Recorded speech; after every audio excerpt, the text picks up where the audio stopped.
They tore my clothes off in front of everyone, calling me a gold digger who didn't deserve their son. My mother-in-law laughed as I stood there, humiliated and broken. But what they didn't know, my father was watching everything, and he was about to show them who I really was. Stay until the very end, because the revenge my father delivered will leave you speechless. Trust me, you don't want to miss what happens next. Now, let me take you back to where it all began. My name is Chloe, and this is the story of how I learned that sometimes the people who should protect you are the ones who hurt you the most. And sometimes justice comes in ways you never expected. I was just a simple girl from a small town when I met Julian.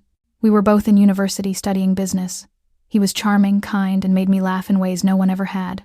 I fell for him hard and fast. Within a year, we were married in a small ceremony. It was perfect. Or so I thought. Julian came from money. The Kensington family was old wealth, the kind that came with expectations and judgment. But I didn't care about any of that. I loved Julian for who he was, not what he had. What his family didn't know, what Julian didn't know, was that I came from money, too. Real money. The kind that makes the Kensingtons look like they're playing dress up.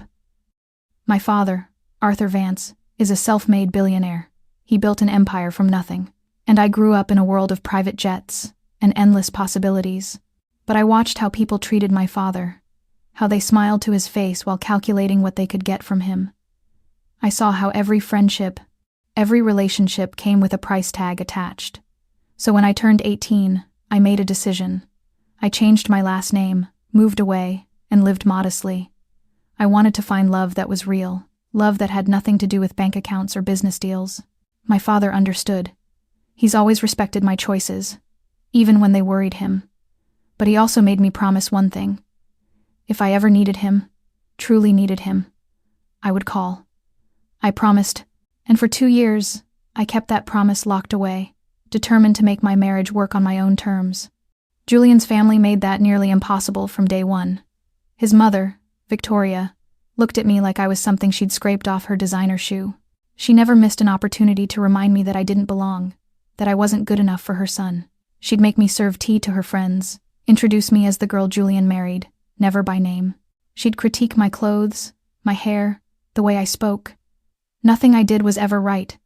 Julian's father, Richard, simply ignored me. I could walk into a room, and he'd look right through me like I was invisible. Maybe that was worse than Victoria's active cruelty. At least she acknowledged my existence, even if it was just to tear me down. And then there was Isabella, Julian's younger sister. She was perhaps the worst of all, because she smiled while she stabbed. She'd compliment my dress, then whisper to her friends that it looked cheap. She'd invite me to lunch, then spend the whole time talking about how Julian could have married anyone, how many beautiful, wealthy girls had wanted him. The constant message was clear. I was lucky to be there, and I should be grateful they even tolerated me. But I tried. God, I tried so hard. I thought if I was patient enough, kind enough, eventually they'd see me for who I was. I thought love would be enough. Julian would tell me not to worry about it, that his family would come around. But he never stood up for me. Not once. He'd just tell me to try harder, to understand that this was how they were. 2 years passed like this. 2 years of swallowing my pride, of accepting disrespect, of pretending that everything was fine. And then came our second anniversary. Victoria insisted on throwing us an anniversary party. Not for us, of course, for her. To show off to her society friends, to prove that her son had the perfect life, even if his wife was, in her words, unfortunate. I wanted to say no, but Julian convinced me. Maybe this is her way of accepting you, he said. I should have known better. The party was at the Kensington estate, and Victoria had spared no expense. When I arrived that evening, I couldn't believe what I was seeing. Crystal chandeliers hung everywhere, each one probably worth more than most people's houses. A live orchestra played classical music in the corner. Champagne fountains bubbled with expensive bottles I couldn't even pronounce. There were ice sculptures, towers of imported flowers, and a red carpet leading to the entrance where photographers waited. Over 200 people were invited. Not friends, not family, but business tycoons, celebrities, politicians, anyone who mattered in high society. Women dripped in diamonds and designer gowns that cost more than cars. Men wore custom suits and watches that could fund a child's college education. Luxury cars lined up for miles being handled by a team of valet. And there I was in my simple cream-colored dress that I'd bought on sale. I'd thought it was pretty when I picked it out. Now standing among all this excess, I felt like a fool. I could feel their eyes on me, hear the whispers. That's her. That's what Julian settled for. Poor thing. She looked so out of place. Victoria found me within minutes, her smile sharp as glass. "Oh, Chloe, you came. How quaint you look." Isabella giggled beside her, radiant in a silver gown that probably cost more than I'd spent on clothes in my entire life. "We're so glad you could make it to your own party," she said sweetly, the insult buried in fake kindness. Julian was immediately swept away by his father, talking business with important men. I stood alone, trying to make myself invisible, counting the hours until this nightmare would end. I had no idea that it was about to get so much worse. The party was in full swing when it happened. The orchestra had just finished a song, and Victoria took the microphone for a toast. She was thanking everyone for coming, saying something about family and love that made me want to laugh at the irony. And then her expression changed. Her hand flew to her neck. "My necklace," she gasped. "My pink diamond necklace. It's gone." The room went silent. 200 people stopped talking, drinking, eating. All eyes turned to Victoria as she clutched her bare neck dramatically. "Someone has stolen my necklace," she announced, her voice rising. "The pink diamond. It's worth $2 million. And it was right here an hour ago." My stomach dropped.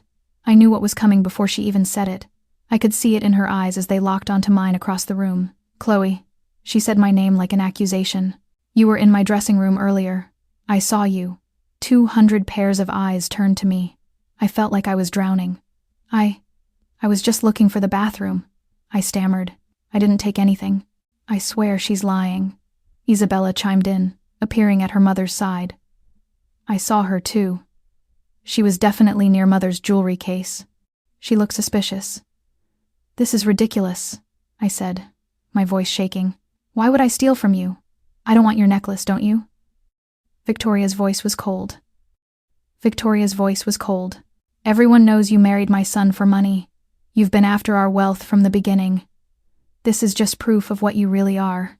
A common thief." The room erupted in whispers. Phones came out. People were recording. I looked desperately for Julian. Found him standing with his father. "Julian, please tell them. Tell them I wouldn't do this." He looked at me, and for a moment I thought he'd defend me. Then he looked at his mother, at his father, at all the important people watching, and he said nothing. Richard stepped forward. "Search her right now in front of everyone. If she's innocent, she has nothing to hide." "You can't be serious," I whispered, but I could see from their faces that they were deadly serious. Victoria and Isabella advanced on me like predators. I backed away, but there was nowhere to go. 200 people formed a circle around us, phones held high, recording every second of my humiliation. What happened next will haunt me for the rest of my life. Victoria grabbed my arm, her perfectly manicured nails digging into my skin. "If you won't cooperate, we'll do this the hard way." "Please," I begged. "Please don't do this. I didn't take anything. Please." But they didn't care about my pleas. Isabella grabbed my other arm, and together they started pulling at my dress. I fought back, trying to protect myself, but there were 2 of them, and I was already shaking so badly I could barely stand. The zipper of my dress came down. I screamed, trying to hold the fabric to my body, but Victoria yanked it roughly. The dress fell to my feet, and I stood there in the middle of that grand ballroom in just my undergarments under the spotlight that had been meant for celebration. 200 people watched, 200 phones recorded. The orchestra had stopped playing. There was no sound except my sobbing and the clicking of camera phones capturing my destruction. Victoria picked up my dress and searched through it violently, tearing the pockets, shaking it out.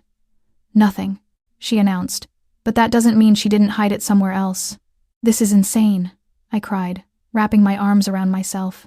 "I didn't take your necklace. Get her out of here," Richard ordered the security guards. "Remove this thief from our property." 2 large men in suits approached me. I looked one more time at Julian, silently, begging him to do something, anything. He stood frozen, his face pale, but he didn't move. He didn't say a word. He just turned his back on me and walked away. That moment broke something inside me. Not the humiliation, not the false accusations, but watching the man I loved choose his family's approval over my dignity. The guards grabbed me by the arms and dragged me through the crowd. The people parted like I was diseased. Some spit insults at me. Gold digger, thief, trash. I heard it all as they pulled me through that mansion, down the marble stairs, past the chandeliers and flowers, and all that expensive beauty that hid such ugliness underneath.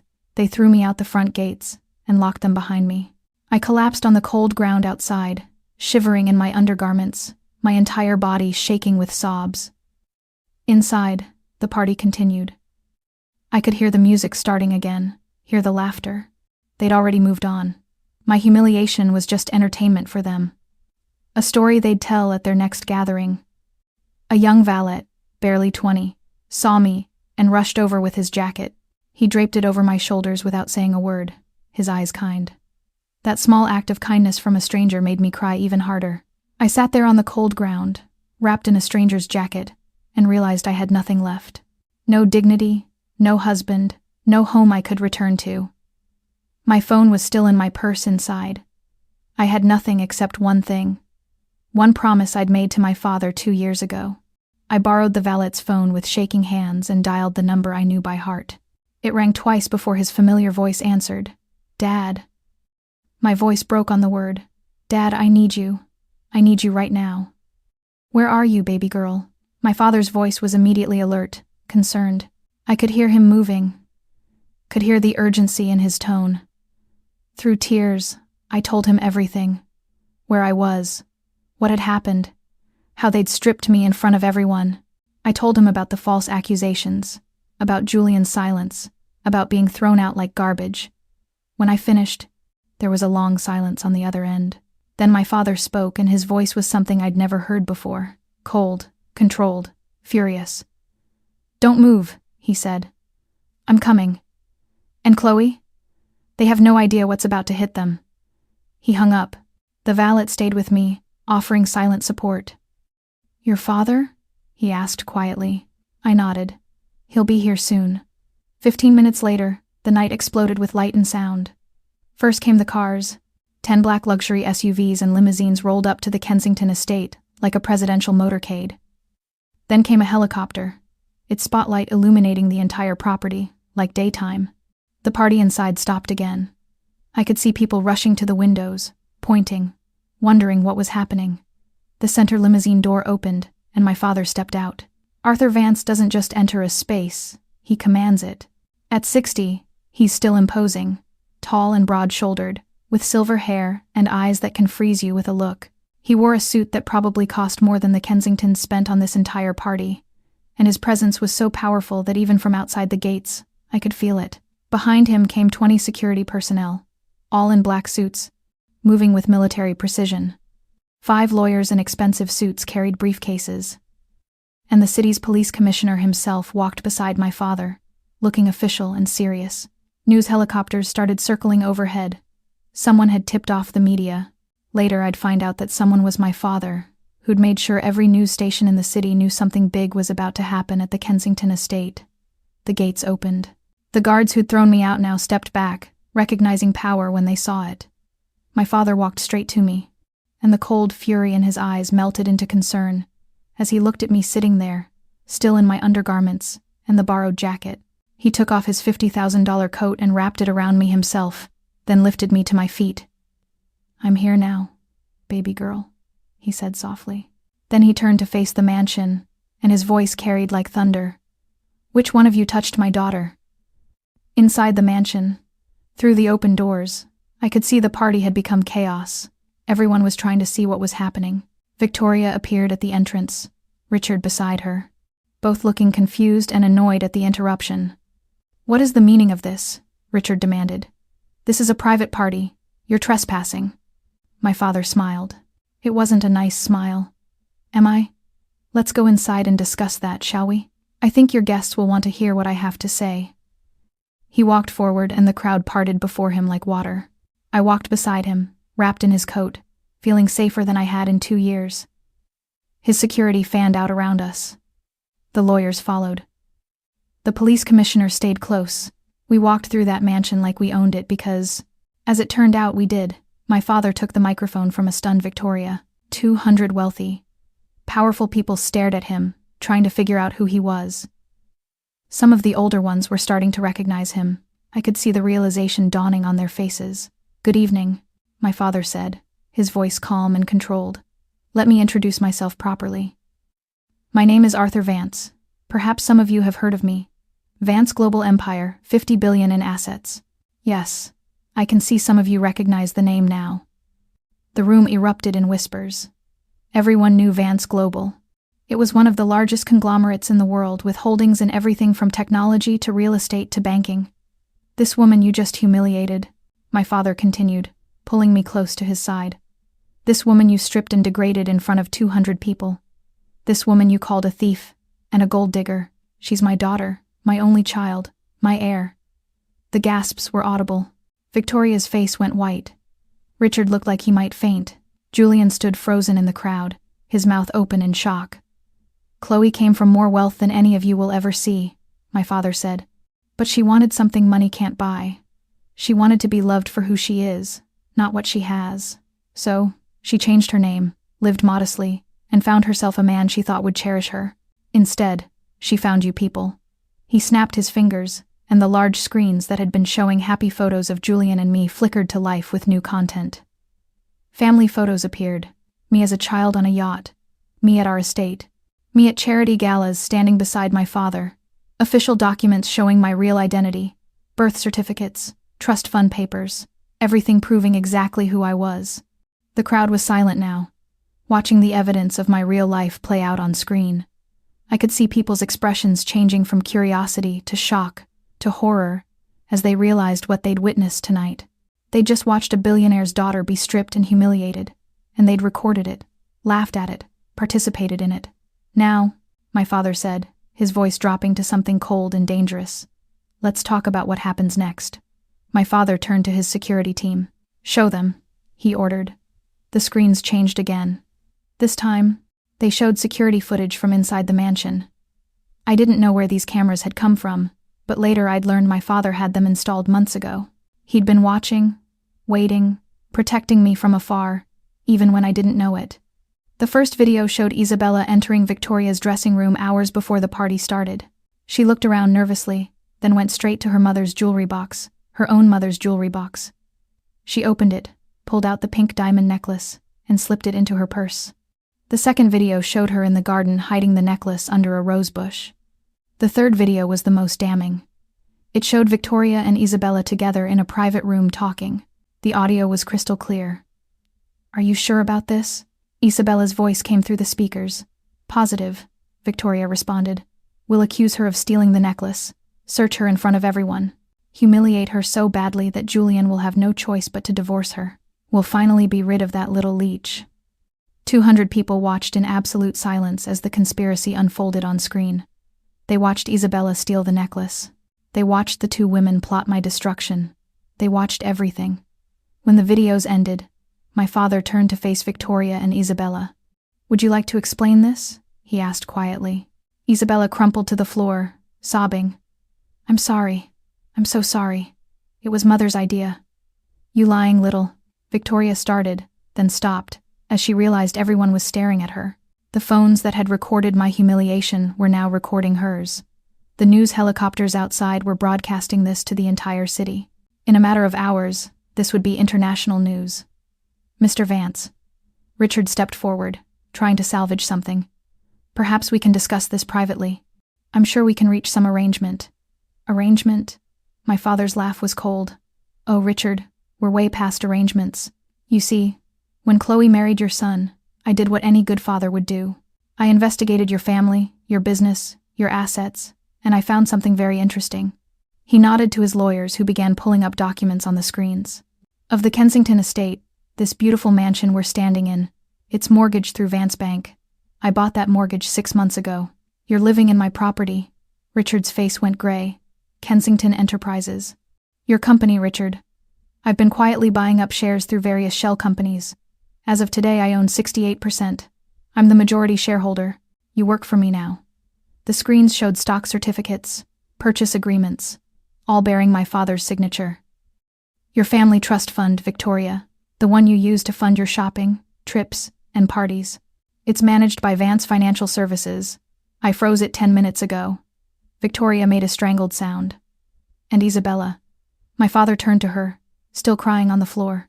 Those lovely boutiques you're so proud of. They're built on properties owned by Vance Real Estate Holdings. Your leases are terminated, effective at midnight tonight.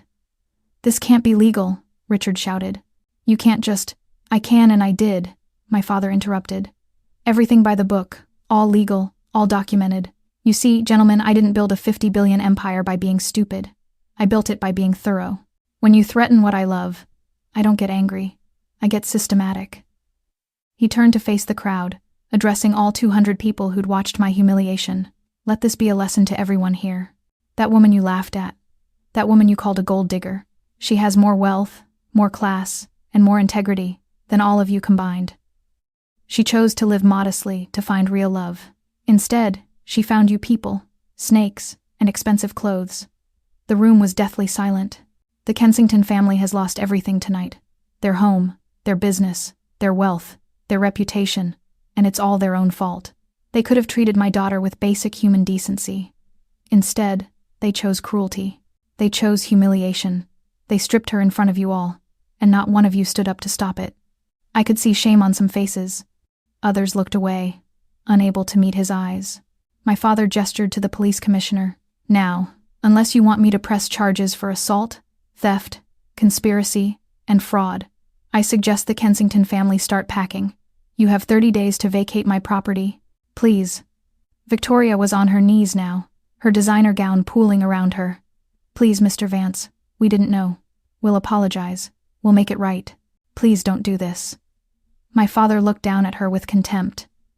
Did you show mercy when you stripped my daughter? Did you listen when she begged you to stop? You made your choices.